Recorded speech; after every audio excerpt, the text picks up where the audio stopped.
નમસ્કાર મિત્રો, આપણી YouTube channel step up with એમપીમાં હું મયંક પટેલ આપ સૌ મિત્રોનું હાર્દિક સ્વાગત કરું છું. તો મિત્રો અહીંયા આપણે જોઈ રહ્યા છીએ ધોરણ 9 નું વિજ્ઞાનમાં, બરાબર. છઠ્ઠું ચેપ્ટર આવી ગયા આપણે પેશીઓ. તો આજે મિત્રો આપણે પેશીઓ ચેપ્ટરની અંદર એનું સારાંશ જોઈશું. એ થોડું લાંબુ થશે. કેમ? કારણ કે આ ચેપ્ટરમાં તમારું મોસ્ટ ઓફ વન લાઇનર વધારે નીકળે એવું છે. બીજું કે ફેક્ચ્યુઅલ ડેટા છે, આના માટે મેં તમને ટેલિગ્રામ ચેનલમાં ઓલરેડી 2 કોષ્ટક તમને મોકલેલા છે. તો એ કોષ્ટક ખાસ તૈયાર કરી લેજો જે આ વિડીયો જોયા પહેલા, જેથી કરીને તમને એમાં વધારે ખ્યાલ આવશે અને તમે વધારે વિડીયો જોડે કનેક્ટ કરી શકશો. બરાબર? ઓકે, તો આપણી ટેલિગ્રામ ચેનલની લિંક નીચે ડિસ્ક્રિપ્શનમાં આપેલી જ છે. બરાબર? મેં તમને જણાવ્યું હતું એ પ્રમાણે આપણે ફ્રાઈડેથી ટેસ્ટ સિરીઝ ચાલુ કરવા જઈ રહ્યા છીએ. બરાબર? હવે ફ્રાઈડેથી આપણે ટેસ્ટ સિરીઝ ચાલુ કરી દઈશું. કેટલા માર્ક્સની હશે, શું હશે, એ આપણે ગ્રુપમાં પોલ મૂક્યું છે, એના આધારે હું તમને ગ્રુપમાં જણાવી દઈશ. ઓકે, અત્યારે 50+ મેમ્બર થયા છે. બરાબર? એટલે આપણે ટેસ્ટ સિરીઝ ચાલુ કરીશું. 100+ મેમ્બરે આપણે મેથ્સને રિલેટેડ કરતી તૈયારી પણ ચાલુ કરી દઈશું ત્યાં આગળ. ઓકે ઓકે, તો ચલો આગળ વધીએ. તો આજે આપણે પેશીઓ ચેપ્ટરનો સારાંશ જોશું. બરાબર?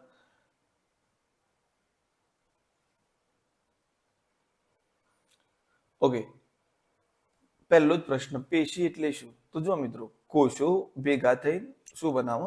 પેશી બનાવો. ઓકે, તો એની પ્રોપર વ્યાખ્યા શું થશે? કોષોનો એવો સમૂહ કે જે સંરચના કે રીતે સમાનતા ધરાવે અને કોઈ એક નિશ્ચિત કાર્ય માટે એક સાથે મળીને પૂર્ણ કરે તેને પેશી કહે છે. બરાબર? કે ભાઈ આપણા શરીરમાં ઘણી બધી માંસપેશીઓ છે. ઓકે, તો એ શાની બનેલી હોય છે? કોષોની. હવે દરેક, જેમ કે જુઓ, હૃદય છે. બરાબર? પછી આપણો આખા શરીરના બીજા બધા ઘણા બધી નાના નાની અંગો પેશીઓ છે. બરાબર? અંગો પેશીઓથી બનેલા હોય. તો દરેક અંગોની પેશીઓ અલગ અલગ હોય. દરેક પેશીઓનું અલગ અલગ કાર્ય, સંરચના કે સમાનતા દરેકની અલગ અલગ હોય અને એમનું એક નિશ્ચિત કાર્ય હોય.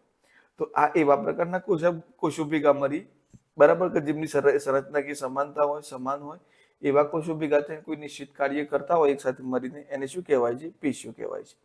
તમને મોટાભાગે પેશીઓના 2 પ્રકાર જોવા મળશે: વનસ્પતિઓની પેશીઓ અને પ્રાણી પેશીઓ. ઓકે, તો વનસ્પતિઓમાં જે પેશીઓ હોય છે કેવી હોય છે? મોટાભાગે સ્થિર હોય છે. બરાબર? એ એમનો મુખ્ય ઉપયોગ આધાર આપવા માટે થાય છે વનસ્પતિને. બીજું, મજબૂતાઈ આપવા માટે. મોટા ભાગે મૃત પેશીઓની જરૂર હોય છે. ઓકે, એમાં સજીવ પેશીઓ બહુ ઓછી હોય છે. બરાબર? વનસ્પતિમાં વૃદ્ધિ અમુક વિસ્તારો સુધી સીમિત હોય છે. ઓકે, પછી જોઈએ, આગળ વધીએ. તેઓ આહાર અને રહેઠાણ માટે, અહીંયા પ્રાણી પેશીની વાત કરીએ. બરાબર? તો તેઓ આહાર અને રહેઠાણ માટે હલનચલન કરે છે. આપણે મનુષ્ય છીએ તો આપણે આપણું જો વનસ્પતિનું હલનચલન હોતું નથી. આપણે ખોરાક શોધવા માટે પણ પ્રાણી હલનચલન કરે છે, એના પોતાના રહેઠાણ માટે પણ હલનચલન કરે છે. તેથી તેમની મોટાભાગની પેશીઓ કેવી હોય છે? આપણે પ્રાણી પેશીઓ જીવંત હોય છે, વધુ ઉર્જા વપરાતી હોય છે. પ્રાણીઓમાં કોષીય વૃદ્ધિ મોટે ભાગે એકરૂપ હોય છે. બરાબર? કોષોની વૃદ્ધિ કેવી થાય છે? એક સરખી રીતે બધા થાય છે. જ્યારે વનસ્પતિમાં બધા કોષોની વૃદ્ધિ એક સરખી હોતી નથી. ઓકે, તો ચલો આગળ વધીએ. સૌથી પહેલા આપણે જોવાની છે વર્ધનશીલ પેશી. બરાબર? તો જુઓ, વનસ્પતિઓમાં વૃદ્ધિ પામતા નિશ્ચિત વિસ્તારોમાં આવેલી વિભાજનશીલ પેશીને વર્ધનશીલ પેશી કહે છે. બરાબર? કયા વિસ્તારોમાં આવેલી હોય મિત્રો? વૃદ્ધિ પામતા નિશ્ચિત વિસ્તારોમાં વિભાજનશીલ પેશી હોય તેને વર્ધનશીલ પેશી કહે છે. વર્ધનશીલ પેશીના સામાન્ય રીતે 3 પ્રકાર પડે છે: અગ્રસ્થ વર્ધનશીલ પેશી, પાર્શ્વીય વર્ધનશીલ પેશી અને આંતરવિષવર્ધન પેશી. હવે ખાસ તો તમારે આમના નામ યાદ રાખવાના અને એમના કાર્યો અને એમનું સ્થાન. બરાબર? ઓકે, તો જુઓ, આ શું છે? અગ્રસ્થ વર્ધનશીલ પેશી. તો એ ક્યાં આવેલી હોય છે? મૂળ અને પ્રકાંડ. પ્રકાંડ એટલે કે જે થડનો ભાગ હોય, આનો પ્રકાંડ કહેવાય. બરાબર? અને આ નીચે હોય એને શું કહેવાય? મૂળ કહેવાય. ઓકે, તો મૂળ અને પ્રકાંડની ટોચ પર આવેલી છે. તે લંબાઈમાં વૃદ્ધિ કરે છે. બરાબર? યાદ રાખજો, અગ્રસ્થ વર્ધનશીલ પેશીનું કામ શું છે? મૂળ અને પ્રકાંડની ટોચમાં આવેલી હોય છે અને લંબાઈમાં વૃદ્ધિ કરે છે. અગ્રસ્થ વર્ધનશીલ પેશી. ઓકે, ત્યાર પછી પાર્શ્વીય વર્ધનશીલ પેશી. તો મૂળ અને પ્રકાંડમાં પરિઘીય વિસ્તાર. પરિઘીય એટલે કે જ્યાં બાર કોઈ પણ આ રીતે હોય. બરાબર? આમાંનો નળાકાર આકાર ધારીએ આપણે, તો આ વિસ્તાર હોય પરિઘ, જે વર્તુળાકારનો પરિઘ આ કહેવાય. તો આનો પરિઘ આ રીતે, આ જે પરિઘીય વિસ્તાર છે ફરતો, બરાબર, એમાં જે જગ્યા રહેલી છે, આ જગ્યા, એની અંદર આ પેશીનો સમાવેશ થાય છે. ઓકે, તો એને પાર્શ્વીય આ રહી જુઓ, પાર્શ્વીય વર્ધનશીલ પેશી, તે વિસ્તારમાં જાડાઈ વધારે છે. એનું કામ શું છે? જાડાઈ વધારવાનું છે. આંતરવિષ વર્ધનશીલ પેશી, તે પર્ણોના તલ પ્રદેશમાં અને આંતરગાંઠની બંને તરફ જોવા મળે છે. અહીંયા જુઓ, બરાબર. આ પેશીના કોષો ખૂબ જ સક્રિય હોય છે. તો યાદ રાખજો, કઈ પેશીના કોષો ખૂબ જ સક્રિય હોય છે? તો આંતરવિષ વર્ધનશીલ પેશીના. કોષ રસ વધારે ઘટ અને કોષ દિવાલ કેવી હોય છે? પાતળી હોય છે. હવે એ અંદરની તરફના કોષો શું મિત્રો? બરાબર, તલ એટલે એની કોષ દિવાલ કેવી હોય છે? પાતળી. અને અંદર જે કોષ રસ હોય છે એ વધારે ઘટ હોય છે. ઓકે, ચલો આગળ વધીએ. સરળ સ્થાયી પેશી અથવા તો મૃદુતક પેશી. વર્ધનશીલ પેશી વિભાજન પામવાની ક્ષમતા ગુમાવી દે. બરાબર, જ્યારે કોઈ વર્ધનશીલ પેશી આવો લાગે કે એનું વિભાજન થવાનું નથી, એક ક્ષમતા મૃદુતક. બરાબર, મૃદુતક એટલે આમ મૃદુ એટલે કેવું થાય? એકદમ આમ નરમ. બરાબર, એ ખાસ એટલી બધી એક્ટિવ ના રહે. એટલે અહીંયા શું કહે છે કે વર્ધનશીલ પેશી વિભાજન પામવાની ક્ષમતા ગુમાવીને વિશિષ્ટ કાર્ય કરવા માટે જે કાયમી આકાર પ્રાપ્ત કરે છે તેને સ્થાયી પેશી કહેવાય છે. મૃદુતક પેશી સૌથી સામાન્ય સરળ સ્થાયી પેશી છે. આ ખાસ યાદ રાખજો. બરાબર, તે જીવંત અને પાતળી કોષ દિવાલ વાળા કોષોની બનેલી હોય છે. તો મૃદુતક પેશી કેવા કોષો હોય છે? પાતળી કોષ દિવાલ વાળા કોષોની બનેલી હોય છે. બરાબર, કોષો વચ્ચે મોટા આંતરકોષીય અવકાશ રહેલો હોય છે. એના કોષો વચ્ચે જગ્યા વધારે રહેલી હોય છે. મુખ્ય એનું કાર્ય ખાસ તો ખોરાક સંગ્રહ કરવાનો અને વનસ્પતિને આધાર આપવાનો હોય છે. બરાબર, હરિત કણોત્તક પેશી, જ્યારે મૃદુતક ક્લોરોફિલ ધરાવે છે. બરાબર, અને પ્રકાશ સંશ્લેષણ પર કરે છે, એટલે કે હરિત કણ ધરાવે છે. બીજું એને વાયુતક પણ કહેવામાં આવે છે, કારણ કે જલીય વનસ્પતિઓમાં તરવા માટે, જુઓ ત્યાં હવાની ગેપ વધારે હોય એટલે તરવા માટે મોટી હવા કોટરો ધરાવતી પેશી હોય છે. કોના માટે? જલીય વનસ્પતિઓમાં. જલીય વનસ્પતિ મોટાભાગે સપાટી પર તરતી હોય તો એમાં શું હોય? આ જે મૃદુતક પેશી છે એનો સ્પેસ વધારે હોય અને અંદર હવા ભરેલી હોય, હવા કોટરો ધરાવતી હોય, જેથી કરીને એ હવાના કારણે ઉપરના પેલા પાણીની ઉપર તરી શકે. બરાબર, આગળ વધીએ. સરળ સ્થાયી પેશી. ઓકે, તો જુઓ, સરળ સ્થાયી પેશી બીજું શું છે? સ્થૂલોકોણક અને દ્રઢોતક પેશી. તો સ્થૂલકોણક પેશીની વાત કરીએ તો વનસ્પતિના ભાગો કેવા? વેલાઓ અને પ્રકાંડમાં તૂટ્યા વગર એને નમ્યતા આપે છે. આપણે જોઈએ છીએ કે વનસ્પતિ આમ નમી જાય તો પણ તૂટતી નથી. તો એ કોના કારણે? સ્થૂલકોણક પેશીના કારણે. કોષો જીવંત હોય છે, લાંબા હોય છે અને ખૂણા ઉપર અનિયમિત સ્થૂલન ધરાવે છે. અનિયમિત સ્થૂલન એટલે કે નમ્યતા દર્શાવે છે. બરાબર, દ્રઢોતક પેશી તો વનસ્પતિમાં દ્રઢતા અને મજબૂતાઈ આપે છે. બરાબર, જેમ કે નારિયેળની રેસાયુક્ત છાલ છે એ કઈ પેશીની બનેલી છે? દ્રઢોતક પેશીની બનેલી છે. આ પેશીના કોષો કેવા હોય છે? મૃત હોય છે. આ જીવિત હોતા નથી. જ્યારે સ્થૂલકોણકના કેવા હોય છે? જીવંત કોષો હોય છે. કોષ દિવાલ લિગ્નિન ને લીધે ખૂબ જ જાડી હોય છે. આંતરકોષીય અવકાશ હોતો નથી. કોષો વચ્ચે તમને ખાસ અવકાશ જોવા મળશે નહીં. બરાબર, ચલો આગળ વધીએ. ઓકે, આગળ છે અધિસ્તર પેશીઓ અને વાયુરંધ્રની વાત કરીએ. બરાબર, તો જુઓ, અધિસ્તર એટલે મિત્રો વનસ્પતિના બધા જ ભાગોની સૌથી બહારનું એક સ્તર.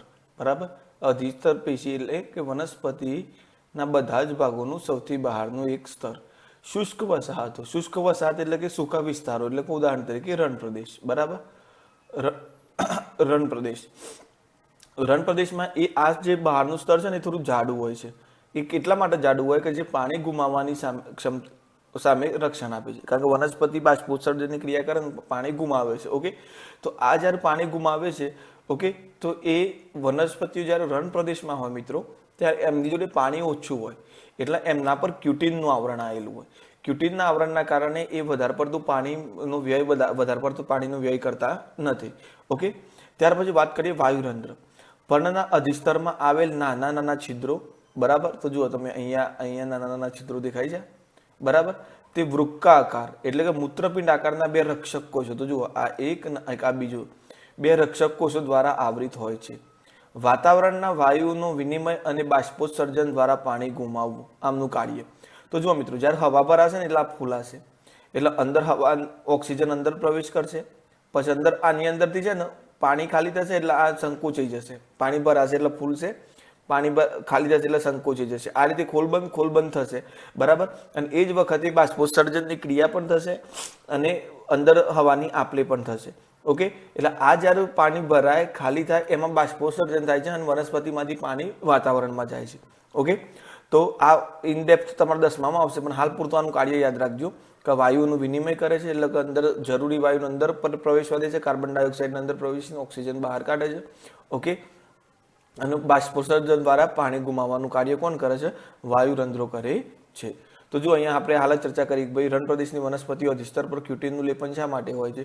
તો આ ક્યુટીનનું લેપન એટલા માટે કે વધારે પડતો બાષ્પોત્સર્જન થાય નહીં અને વનસ્પતિમાં ત્યાં પાણીની અછતના કારણે અંદર પાણી ટકી રહે. આગળ વધીએ. જટિલ સ્થાયી પેશી.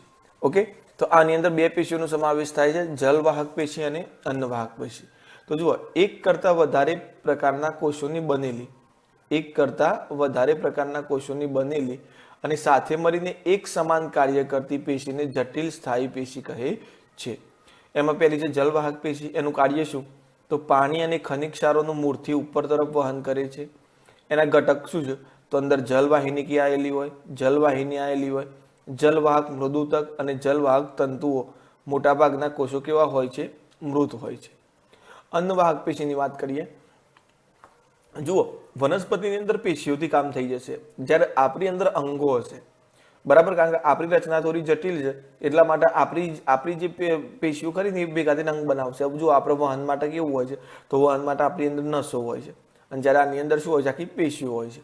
ઓકે, તો જુઓ, પર્ણોથી ખોરાકનું વનસ્પતિના વિભિન્ન ભાગો સુધી વહન કરે છે. પર્ણનો ખોરાક બનાવે આપણને ખબર હશે, ક્લોરોફિલની હાજરી હોય એટલે એ જે ખોરાક બન્યો એનું વહન કોણ કરશે? અન્નવાહક પેશી. એની અંદર ચાલની કોષો, ચાલની નલિકા, સાથી કોષો, અન્નવાહક મૃદુતક અને તંતુઓ. મોટાભાગના કોષો શું કેવા હોય છે? આની અંદર જીવંત. જ્યારે જલવાહક પેશીમાં મોટાભાગના કોષો કેવા હોય છે? મૃતક. ઓકે, તો ચલો આગળ વધીએ. હવે પ્રાણી પેશીઓમાં, તો તમારા પ્રાણી પેશીઓમાં થોડી ઘણી પેશીઓ છે એની આપણે ચર્ચા કરી લઈએ, બરાબર. તો જુઓ, પ્રાણી પેશી એટલે કે પ્રાણીના શરીરની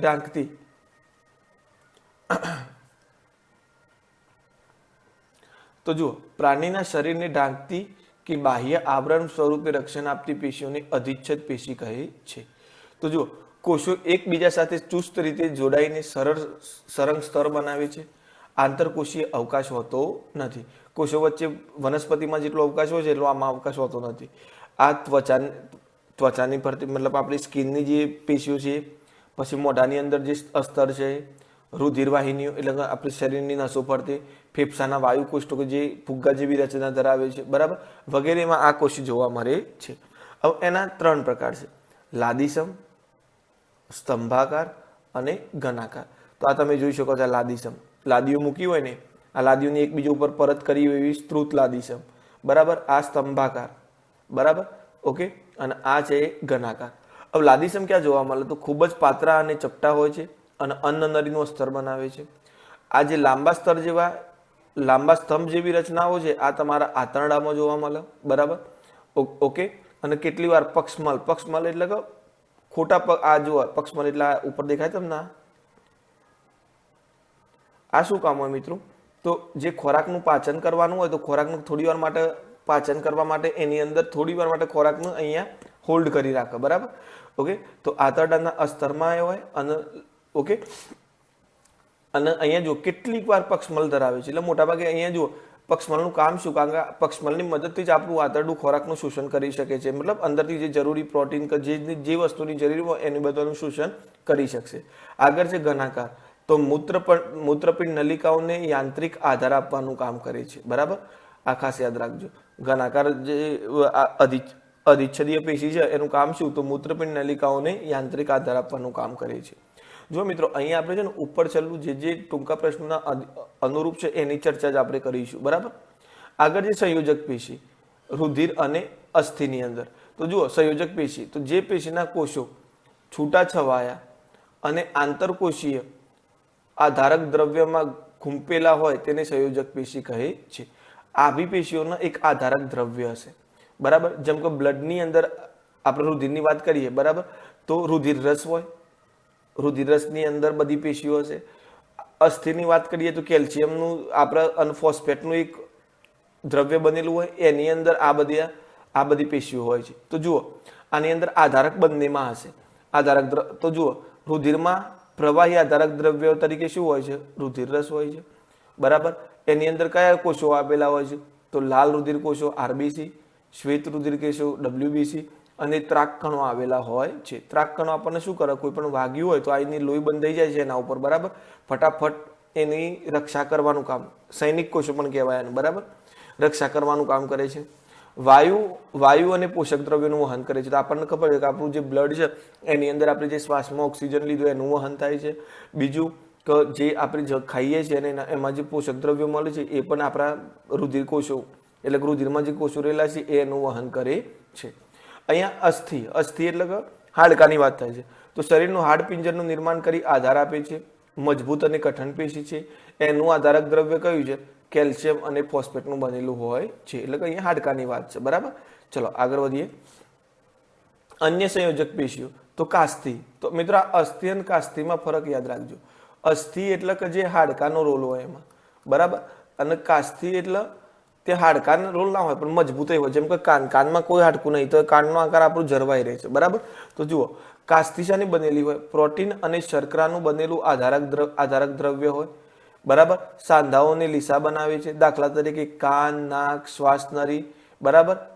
તેને વારી શકાય છે. જો આપણે કાસ્તીના કારણે કાન બનેલા છે તો આપણે કાનને વારી શકીએ છીએ. હાડકાના બનેલા હોત તો આપણે વારી ના શકતા. બરાબર. ઓકે.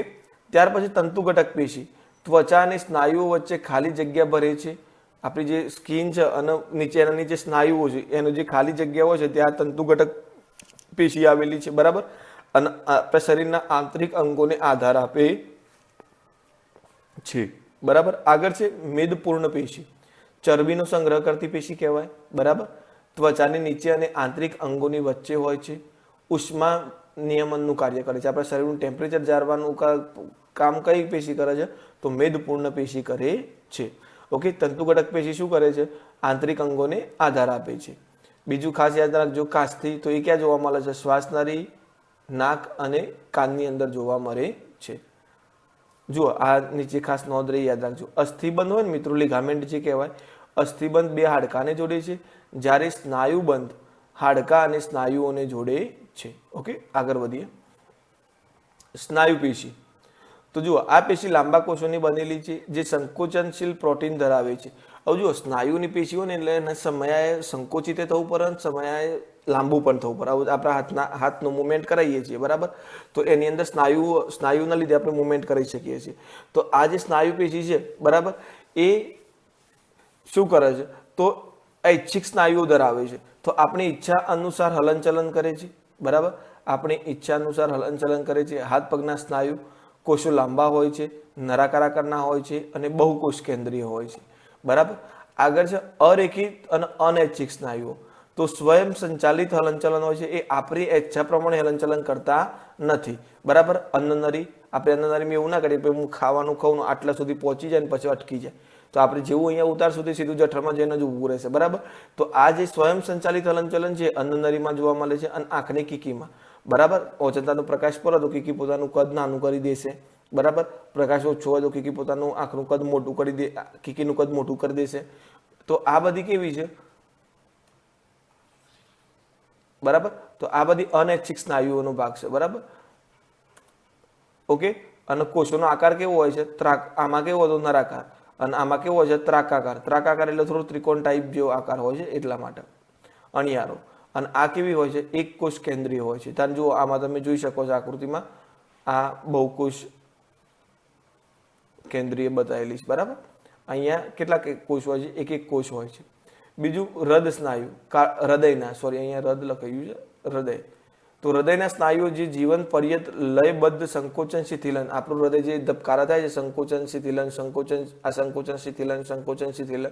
બરાબર. એ કોના આધારે કરી શકે છે? તો નળાકાર શાખિત, એટલે નળાકાર હોય ને એમાં એની શાખાઓ બનેલી હોય છે. બરાબર. અને એક કોષ કેન્દ્રીય હૃદયના સ્નાયુઓ હોય છે. બરાબર. ઓકે. ચલો આગળ વધીએ. આ ખાસ ઇમ્પોર્ટન્ટ પેશી ચેતાપેશી.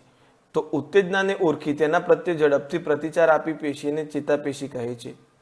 તો તો સમજો મિત્રો, આપણો ઓચિંતો કોઈ હાથ ગરમ વસ્તુ પર પડે હાથ પાછો થઈ જાય છે, બરાબર. તો એ જે ઉત્તેજના ઓળખે છે એ કોણ ઓળખે છે? આ ચેતાકોષી.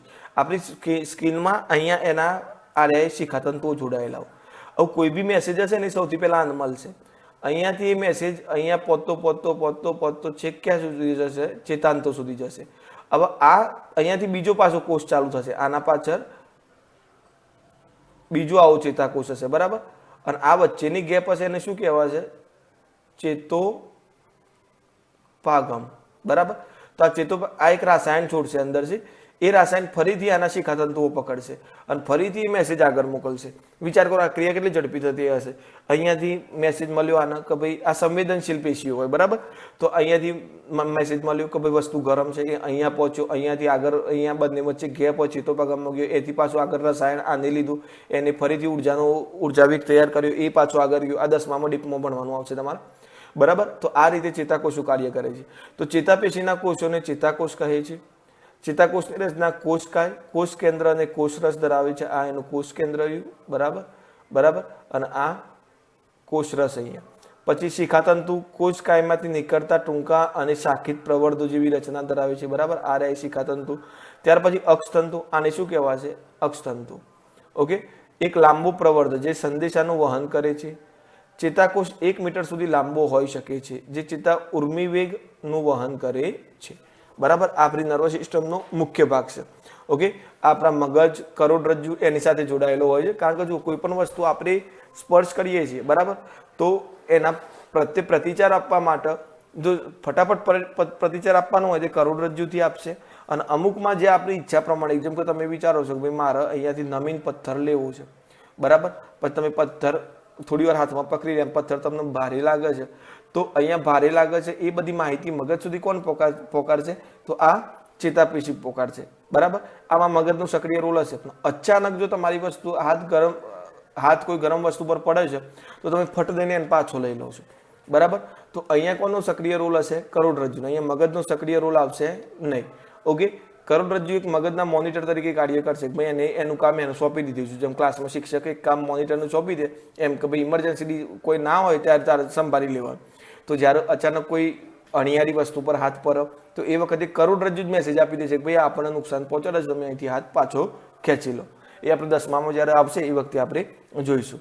આગળ જોઈએ તો જો અમે તમને આ કોષ્ટક અહીંયા સૌથી પહેલા આપણે વનસ્પતિઓ પેશીની વાત કરી દઈએ. ઓકે. આ બધી વનસ્પતિ પેશીઓ આપણે જે જોઈએ, જો વર્ધનશીલ પેશી કેટલા પેટા પ્રકાર હતા? અગ્રસ્થ, પાર્શ્વી અને આંતરવિષ્ટ. ખૂબ જ સક્રિય, ઘટ કોષરસ, પાતળી સેલ્યુલોઝ યુક્ત દિવાલો ધરાવે છે અને સ્પષ્ટ કોષ કેન્દ્ર ધરાવે છે. અહીંયા નવા કોષોનું સર્જન કરી વનસ્પતિઓમાં વૃદ્ધિ કરવી મુખ્ય કાર્ય. સ્થાન મૂળ અને પ્રકારની ટોચના ભાગે, પરગીય વિસ્તાર અને આંતરગાંઠની નજીક. આ કેવી કોષો છે? જીવંત. ત્યાર પછી છે મૃદુતક પેશી. ઓકે. જો તમે મેં ટેલિગ્રામ ચેનલમાં ઓલરેડી આ મોકલેલું છે, તમે હજુ તમારા સુધી ના પહોંચો તો તમે અહીંયા સ્ક્રીનશોટ લઈ લો આનો અને આનો અભ્યાસ કરશો એટલે આપણે અત્યાર સુધી જે પણ આપણે પેશીઓ ભણ્યા, બરાબર, એ બધાનો આમાં તમને મેં ફિલ્ટર કરીને આપી દીધી છે, બરાબર. ત્યાર પછી છે સ્થૂલકોણક પેશી, દ્રઢોતક પેશી, જલવાહક પેશી અને અન્નવાહક પેશી, બરાબર. તો જુઓ અહીંયા મૃદુતક પેશી કેવી છે? સરળ અને સ્થાયી છે. એક જ મિનિટ. ઓકે. તો જો સરળ અને સ્થાયી પેશી છે. પાતળી કોષ દિવાલવાળા સરળ કોષો જેની વચ્ચે આંતરકોષીય અવકાશ હોય છે. ખોરાકનો સંગ્રહ અને વનસ્પતિઓને આધાર આપે છે. વનસ્પતિઓના વિવિધ ભાગમાં જોવા મળે છે. એ પણ કેવી છે? જીવંત. પછી છે સ્થૂલકોણક પેશી. સરળ સ્થાયી પેશી છે. કોષો જીવંત, લાંબા, ખૂણાના ભાગે અનિયમિત રીતે સ્થૂલિત હોય છે. એટલે કે એ આપણને નમવા માટે, મતલબ આપણને વનસ્પતિને નમ્યતામાં આધાર આપે છે. વનસ્પતિ ભાગોને નમ્રતા અને યાંત્રિક આધાર આપવો. કુમરા પ્રકાંડમાં, અધિસ્તરીય નીચે અને પર્ણદંડમાં, બરાબર. ત્યાર પછી એ પણ કેવી છે? જીવંત છે. આગળ છે દ્રઢોતક પેશી.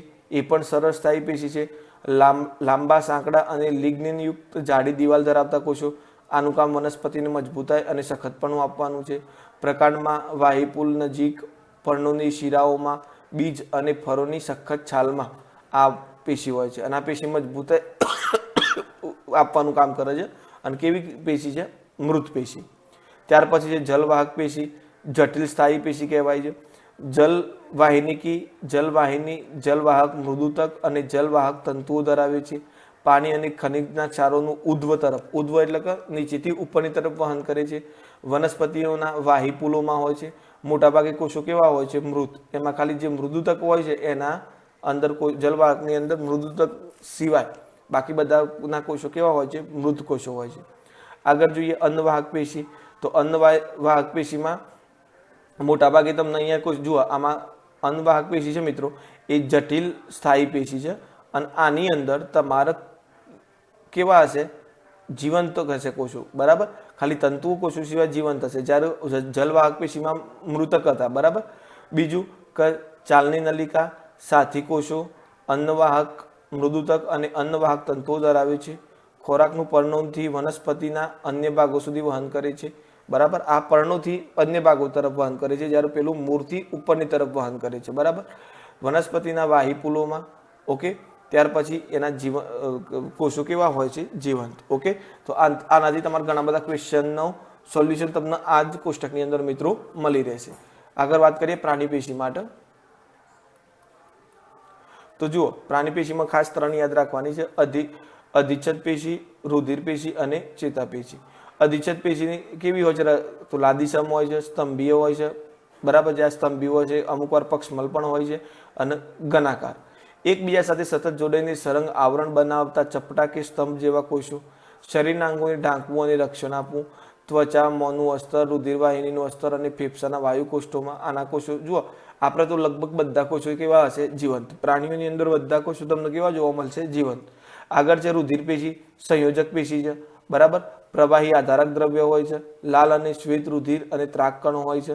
જો કાસ્તી પૂછાય તો કેલ્શિયમ અને ફોસ્ફરસનું આધારક દ્રવ્ય હોય. વાયુઓ, ખોરાક, અંતઃસ્રાવો અને ઉત્સર્ગ દ્રવ્યોનું વહન કરવું સમગ્ર શરીરમાં અને રુધિરવાહિનીઓમાં, બરાબર. અને એના કોષો પણ કેવા હોય છે? જીવંત. ત્યાર પછી છે ચેતા. અહીંયા જુઓ, ચેતાપેશીનો કોઈ અંદર એનો પેટા પ્રકાર હોતો નથી. એવા ચેતાકોષો હોય છે જે કોષ કેન્દ્ર, કોષરસ, અક્ષતંતુ અને શિખાતંતુ ધરાવે છે. સંવેદનાઓનું ગ્રહણ કરી અને એનું વહન કરે છે, એટલે કે આગળ પહોંચાડે છે. સંવેદના વસ્તુ ગરમ છે, ઠંડી છે, ઓકે, કે પછી એ આપણે નુકસાનકારક છે કે નથી, એ બધું માહિતીનું વહન કરશે. કોણ આપશે માહિતી? મગજના આપશે, કરોડરજ્જુ અને ચેતાઓમાં આપશે. અને આના કોષો પણ કેવા હોય છે? જીવંત હોય છે.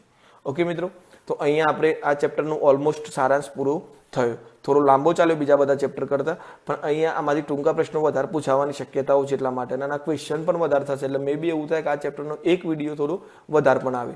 ઓકે, તો આપણે મિત્રો અહીંયા શું જોયું? પેશી જોઈ, બરાબર. પેશીની વ્યાખ્યા શું હતી? સમાન રચના, કાર્ય ધરાવતા કોષોનો સમૂહ, બરાબર. વનસ્પતિ પેશી 2 પ્રકારની હોય છે: વર્ધનશીલ અને સ્થાયી. વર્ધનશીલ વૃદ્ધિ પામતી હોય છે અને સ્થાયી પેશી વિભાજનની ક્ષમતા કેવી હોય? જે વર્ધનશીલ પેશી વિભાજન ક્ષમતા ગુમાવી દીધી હોય કેવી પેશી કહેવાય? સ્થાયી પેશી. સ્થાયી પેશી સરળ હોય છે, મૃદુતક, સ્થૂલકોણ અને દ્રઢોતક. અને જટિલ હોય છે. એમાં જલવાહક અને અન્નવાહક જોઈએ આપણે. સરળમાં મૃદુતક, સ્થૂલકોણક અને દ્રઢોતક 3 પ્રકાર જોયા. આગળ ચેતાકોષ સંવેદના પ્રાપ્ત કરી મગજ સુધી અને ત્યાંથી અંગો સુધી સંદેશા પહોંચાડે છે. પ્રાણી પેશીમાં જોયું આપણે, આ ચેતાકોષ પણ પ્રાણી પેશીમાં આવશે, બરાબર. અધિચ્છદ પેશી, સંયોજક, સ્નાયુ પેશી, બરાબર, અને ચેતાપેશી, બરાબર. આગળ છે જુઓ મિત્રો, અહીંયા છે સ્તાપોશી, યુનિટી ઓફ ટેક્સોનોમી. અહીંયા મિત્રો થોડું ટાઈપિંગ મિસ્ટેક થયેલી છે, બરાબર. ઓકે, આગળ જોઈએ સ્નાયુના પ્રકારો. આ સ્નાયુ પેશીની વાત છે અહીંયા. સ્નાયુ પેશી, બરાબર. સ્નાયુ પેશીના પ્રકારો તો રેખિત હતી, ઐચ્છિક અને અરેખિત એટલે કે અનૈચ્છિક પેશીઓ, બરાબર. જુઓ, આપણી જે હાથ પગના સ્નાયુઓ છે એ ઐચ્છિક પેશીમાં આવશે, બરાબર. અને જે આપણી શું કહેવાય અન્નનળી છે, બરાબર, એ બધા કેવા આંખની કીકી છે એ બધા કેમાં શામાં આવશે? અનૈચ્છિકમાં. અને હૃદયના સ્નાયુઓ. ઓકે, તો આપણે જે ભણ્યા એનો સારાંશ આ હતો. હવે આપણે આગળ પ્રશ્નોત્તરીની ચર્ચા કરીએ. ઓકે, તો મિત્રો આજનો પહેલો પ્રશ્ન છે કે કઈ પેશી સામાન્યપણે વનસ્પતિઓને તૂટ્યા વગર નમ્યતા આપે છે? તો તૂટ્યા વગર જે નમ્યતા આપતી હોય એને કઈ કહેવાશે? સ્થૂલકોણક પેશી. ઓકે, એ આપણે આગળ જોયું છે પેલા કોષ્ટકની અંદર. ઓકે, ચલો આગળ વધીએ. કયા ઘટક હરિતકણ ધરાવતો છે? મતલબ કયા ઘટક હરિતકણ ધરાવે? તો મિત્રો આપણને ખબર છે કે જે રક્ષક કોષો છે, મેં વાત કરી એમ કે રક્ષક કોષો કેવા હોય, પાનાની અંદર હોય કે જે બાષ્પોત્સર્જનને એમાં મદદ કરે, બે કિડની આકાર જેવી એની થોડી રચના હોય. તો આ અહીંયાથી સૂર્યપ્રકાશ જ્યારે મેળવવામાં આવે ત્યારે આ સૂર્યપ્રકાશમાં હાજરીમાં ક્લોરોફિલ બનાવવાનું એ કાર્ય કરે અને વાતાવરણનું વિનિમય પણ કરતા હોય છે, બરાબર. તો આમની પાસે હરિતકણની હાજરી હોય છે, એટલા માટે આપણો જવાબ થઈ જશે રક્ષક કોષ.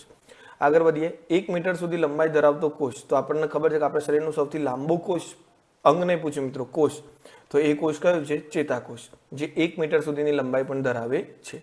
આગળ વધીએ. કઈ પેશી યાંત્રિક મજબૂતાઈની સાથે કઠિનતા પણ આપે છે? તો અંદરની મજબૂતાઈ આપે અને કઠિનતા. તો આ કાર્ય કઈ પેશી કરશે? તો આપણી દ્રઢોતક પેશી, બરાબર. દ્રઢોતક પેશીનું કાર્ય શું છે મિત્રો? મજબૂતાઈ એ આપે છે અને કઠિનતા એ બંને આપશે. પણ જો આમાં પ્રશ્નમાં થોડું એડ ઓન થઈ જાય કે ભાઈ યાંત્રિક મજબૂતાઈની સાથે સાથે નમ્યતા પણ આપે છે, બરાબર. આંતરિક મજબૂતાઈ તો ખરી પણ સાથે તમને નમ્યતા પણ આપે. તો આ પેશીને કઈ કે આ કયું આવશે? તો આપણે જે શરૂઆતમાં જોઈએ સ્થૂલ કોણક, બરાબર. એ મજબૂતાઈ આપવાનું એ કામ કરશે, સાથે સાથે એને નમ્યતા પણ આપશે. ઓકે, આગળ વધીએ. નમ્યતા એટલે કે નમવાની ક્ષમતા, બટકાયા વગર. અરેખિત સ્નાયુનું લક્ષણ. અરેખિત એટલે કે અનૈચ્છિક, બરાબર. ઓકે, અનૈચ્છિક સ્નાયુઓનું લક્ષણ. તો એ કેવું છે? તો એમનો આકાર કેવો હોય છે? આપણે જોયું હતું કે અનૈચ્છિક સ્નાયુઓ કેવા આકારના હતા? આ રીતે ત્રાકાકારના હતા, બરાબર. એટલે પહેલા તો નરાકાર કેન્સલ કરો.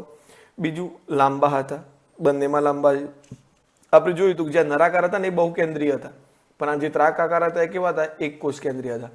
તો અરેખિત સ્નાયુઓ આ ક્યાં જોવા મળે તમને? કે જ્યાં તમારું પોતાનું ઉપર એની ઈચ્છાઓ અનુસાર કામ ના કરતી હોય. તો આંખની કીકી, બરાબર. અને બીજી હતી આપણી અન્નવાહિની, બરાબર.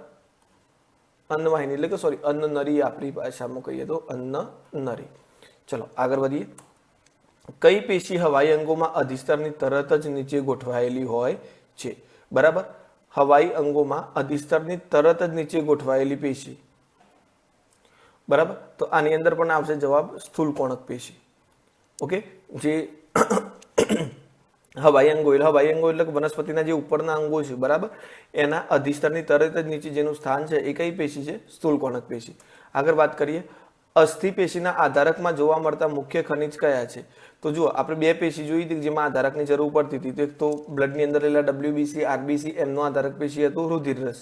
પણ અસ્થિ એટલે કે એમાં જે હાડકાની વાત થાય છે, તો એમાં આધારક કયો હતો? કેલ્શિયમ અને ફોસ્ફરસ, બરાબર. એમાં આધાર કોણ આપતું હતું? કેલ્શિયમ. અને કારણ કે આપણને ખબર છે કે આપણા હાડકા કેલ્શિયમ અને ફોસ્ફરસના બનેલા હોય છે. ઓકે, ચલો આગળ વાત કરીએ. કયા રસાયણનું સ્થૂલન છાલને હવા અને પાણી માટે અપ્રવેશશીલ, બિલકુલ પ્રવેશવા દેતું નથી? તો એમાં આવશે સુબેરિન. જુઓ, ક્યુટીન છે ને, એ ક્યુટીનનું આવરણ હોય એ તમને કેવું કે બહુ ઓછું અવર જવર થવા દે, બરાબર. પણ અહીંયા તમારા બિલકુલ પ્રવેશશીલ બંધ કરી દેશે તો એની અંદર શું આવશે? સુબેરિન. આગળ જોઈએ. કયા ઘટકોના અન્નવાહક પેશીમાં સમાવેશ થતો નથી? ઓકે, તો આમાંથી અન્નવાહક પેશીમાં કોનો સમાવેશ થતો નથી? સ્થૂલ કોણક, અન્નવાહક મૃદુતક, સાથી કોષ ને ચાલની કોષ. તો આમાં પણ જવાબ આવશે સ્થૂલ કોણક. આપણને ખબર છે કે અન્નવાહકની વાત કરી ત્યારે અન્નવાહક મૃદુતક, સાથી કોષ ને ચાલની કોષ આ બધા અન્નવાહક પેશીની અંદર હતા. ઓકે, આગળ વધીએ. રિયો પર્ણમાં વાયુરંધ્ર માટે પર્ણનો આડછેદ પર તમે કયું અભિરંજક વાપરશો? વાયુરંધ્ર જો તમારે જોવો હોય રિયોના પર્ણમાં, તો તમે આડછેદ ઉપર કયું અભિરંજક વાપરશો? તો એ અભિરંજક આવશે મિત્રો સેફ્રેનિન. સેફ્રેનિન નાખવાની સાથે આપણને વાયુરંધ્રો જોવા મળશે. ઓકે, તો વાયુરંધ્રો જોવા માટે સેફ્રેનિન નાખવામાં આવશે. કયા પાનમાં? તો રિયો પર્ણમાં. આગળ જોઈએ. આંતરવિષ્ટ વર્ધનશીલ પેશીનું સ્થાન ક્યાં હોય છે? તો આંતરવિષ્ટ વર્ધન પેશીનું સ્થાન ક્યાં હોય છે? તો એ વનસ્પતિ વર્ધમાન પ્રદેશની સૌથી ટોચ પર, વનસ્પતિના પાર્શ્વ બાજુ પર, જલવાહિની પર કે પર્ણોના તલ પ્રદેશમાં? તો આપણો જવાબ આવશે પર્ણોના તલ પ્રદેશની અંદર અંતરવિષ્ટ વર્ધનશીલ પેશીનું સ્થાન હોય છે. એ આપણે આગળ આકૃતિ દોરાઈ હતી વર્ધનશીલ પેશીનું સ્થાન ક્યાં હતા. એક આગળનો જે પેલો ફરતાકાર પ્રદેશ હતો એની ઉપર હતું, એક ટોચમાં હતું, બરાબર. તો અહીંયા આપણી જે આંતરવિષ્ટ વર્ધનશીલ પેશી છે એનું સ્થાન પર્ણોના તલ પ્રદેશમાં આવશે. આગળ વધીએ. તંતુઘટક પેશીમાં શું સંગત નથી? બરાબર, તો તંતુઘટક પેશીમાં સોરી ઓકે, તો જુઓ અહીંયા તંતુ ઘટક પેશી સાથે, તો તંતુ ઘટક પેશીમાં હાફ સિરિયન નલિકા આવશે નહીં, બરાબર. આપણને એના સાથે સંગત છે ભક્ષક કોષો, તંતુ કોષો અને કોલાજન તંતુ. ઓકે, તો આપણો જવાબ થઈ જશે ઓપ્શન એ. જો મિત્રો, આપણે જે તમને એમ કહે છે કે આ તો ક્યાંય જોયું જ નહીં, પણ આ તમે ચેપ્ટર વાંચ્યું હશે તો તમને ખ્યાલ આવશે. કારણ કે આપણે જે સારાંશ લીધું છે એની અંદર જો બધું લેવા જશું તો પછી મારે આખું સિલેબસ ચલાવવું પડે એવું થઈ રહે. એટલા માટે આપણે જે મેન પોર્શન લીધું છે એ સિવાયના જે ક્વેશ્ચન નીકળી હોય મેં લઈ લીધા છે, એટલે તમારે ફેક્ચ્યુઅલ ડેટા તરીકે તો યાદ રાખવા પડશે. આગળ જઈએ, વર્ધનશીલ પેશીના કોષો નીચે પૈકી શું ધરાવતા નથી? તો વર્ધનશીલ પેશીના કોષો મિત્રો રસધાની ધરાવતા નથી, બરાબર. રસધાની સિવાય સેલ્યુલોઝ પણ ધરાવે છે, કોષ કેન્દ્ર પણ ધરાવે છે અને ઘટ્ટ કોષ રસ પણ ધરાવે છે, પણ રસધાની ધરાવતા નથી. આગળ વધીએ, આંતરડામાં અભિશોષણ માટે અને સ્રાવ માટે, અભિશોષણની વાત થાય છે અને સ્રાવ માટે થાય છે. તો અંદરના સ્તર પર કઈ પેશી આવેલી હોય છે? તો સ્તંભાકાર અધિચ્છદ પેશી આવે છે, બરાબર. આંતરડાની અંદર આ ખાસ યાદ રાખજો.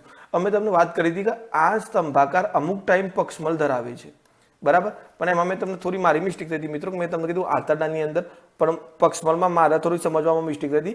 અહીંયા પક્ષમલમાં હું આ રીતે સમજ્યો હતો કે જે આંતરડામાં સ્તંભાકારની રચના હોય છે ને આ રીતની હોય છે, એટલે ખોરાકનું પ્રોપર રીતે એ શું કરી શકે?